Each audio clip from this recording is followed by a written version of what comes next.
ভিডিওটা। তো আমি একটা গর্জিয়াস ফ্ল্যাটস অর্ডার করেছি। তো আমার না যে কোনো জিনিস যদি আমি কিনি বা নেই বা অর্ডার করি যখন সেই জিনিসটা যখন আমার কাছে আসে, তো সত্যি কথা বলতে আমি কি বলবো, ওটা ওপেন করার জন্য, ওটা ইউজ করার জন্য কি বলবো, আমার কি বলবো, হাত পা চুলকায়, এরকম একটা ব্যাপার। আমি নতুন জিনিস রাখতেই পারি না, আমাকে ভেঙে ফেলতেই হবে, এরকম একটা ব্যাপার।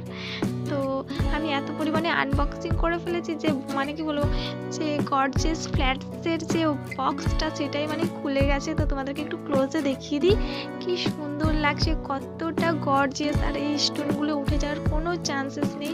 তোমরা দৌড়াদৌড়ি করো, নাচানাচি করো, যাই করো না কেন, বাট এটা এতটা ভালো। একটু হিলস হলে ভালো লাগতো, বাট আমি হিলস পরতে পারি না, তো সেই জন্য আমি নর্মালটাই অর্ডার করেছি। আমার এই গর্জিয়াস ফ্ল্যাটসটা তোমাদের কেমন লাগলো অবশ্যই জানিও। আমার তো খুব খুব খুব ভালো লেগেছে, সারাদিন যদি প্রশংসা করি তাও কম পড়ে যাবে, এতটা ভালো লেগেছে।